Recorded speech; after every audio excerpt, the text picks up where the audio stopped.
Hi, I'm Joe Noga from cleveland.com, and I'm here with Jeff Fox at Nordonia.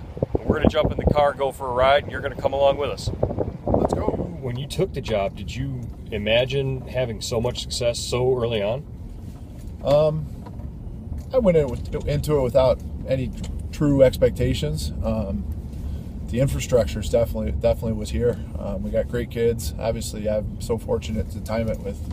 We have such great talent. This senior class is unreal. What kind of player were you? I think I was an overachiever, kid that worked my butt off to try to be my best. He's really not that big. He's really not that fast, but man, he can take a hit. So they would say that about me growing up, but I think it carried into that I was a physical player that got the most out of what I could. From the earliest things, I played CYO ball for Big Bob Cohn, who was a St. Joe's grad and played at Ohio State.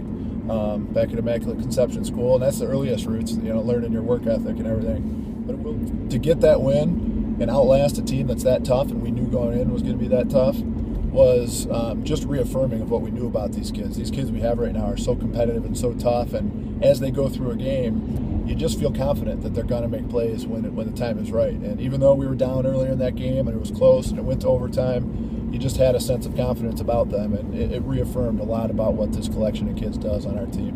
What do you do to get away from football? I'm just a jock that loves to compete and was still playing rec league basketball and competitive flag football as of a couple years ago until the time constraints of this job kind of made me hang them up. But I just enjoy playing sports and relaxing and having a good time with whoever it is, whether it's my wife and family or my friends. Music? Yeah. I don't even have one.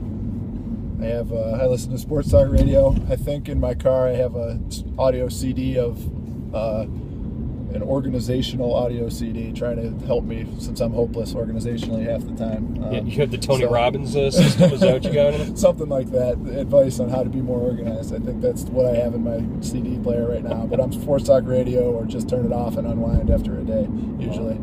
Can you sit there and just watch an Adam Sandler like a movie marathon straight through? Me sitting still for too long doesn't happen very often, but I'll watch them one at a time and have a good time with it. Okay. Who was the player that you sort of modeled yourself after or wanted to be like when you were growing up? I remember I was a huge Notre Dame fan growing up, playing CYO football, and I had a weird one. I remember Jeff Burris was a guy that played both ways for Notre Dame and ended up being a strong safety for the Buffalo Bills in the NFL. But I was real young. A guy like that got to play both sides of the ball, be versatile, was a goal line running back, and did some things like that. That was one that's kind of quirky. And, of course, I was a big Browns fan, so, Bernie and guys like that. Who's the best high school player you ever saw? As a player, I remember playing against Tony Fisher and just how much better he was than all of us on the field. Mitch Hewitt was similar to that for Chardon, playing against him. That just, it was an accomplishment to get him to tackle him a couple of times we played him. As a coach, coaching Kareem Hunt was like that, just in awe of some of the things he did. We'd call a play, and I still remember the one game where we were unsuccessful, just throwing my hands up because we called a bunch of plays that we felt were good play calls. And I remember making a play call with Kareem going, dang it, all right, let it happen. And it was one of his long 80-yard runs. And you throw up your hands and say, what are we doing here? It's not in the coach's hand too much. Who makes you laugh? Probably my wife the most. She's extremely quick-witted, very sarcastic sometimes, and can bring me down to earth in a hurry. So we laugh a lot. So you're saying that offensive coaches are way more serious than defensive coaches? No, not at all. Not our staff. We're just nerdier. I think that's the difference. And we're still hard-nosed and coach with toughness. And I think the tempo we play at and this philosophy we play offensively, we're serious and we push. And I think that's some of the reason we've had success because we take that philosophy of we're just going to go and we're going to push to be relentless in a lot of ways. What would a state championship this year mean to this community right now? It would mean a ton. People already have demonstrated to us time after time how much they care and have been so supportive already.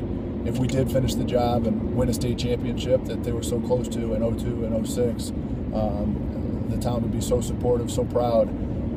We try like crazy to preach to our kids that we represent the Macedonia, Sagamore Hills, Northfield community, And you better behave that way in the community. You better work your butt off in the classroom to represent those people, and then they're proud of you when you step on that field, that we represent people of this town. What's one thing a kid on your team can do that will just drive you crazy during practice or off the field or just anywhere? So much.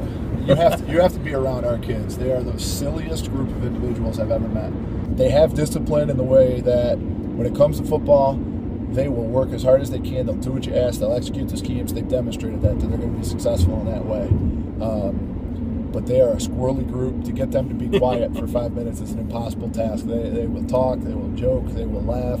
Are your speeches the fiery type to get them motivated before a game, or what kind of pregame speeches do you give?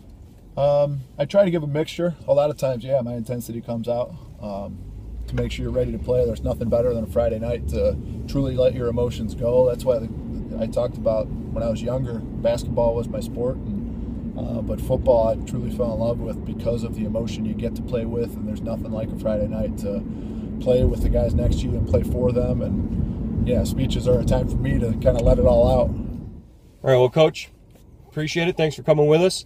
That's the season finale of Riding in Cars with Coaches. I had a blast this year riding around with all the best coaches in the area. You certainly didn't disappoint. Best of luck to you the rest of the way in the playoffs. Stay tuned for next season. We'll be bringing you more coaches in cars. I'm Joe Noah with cleveland.com. Coach, thanks again for being here. Thanks, Joe.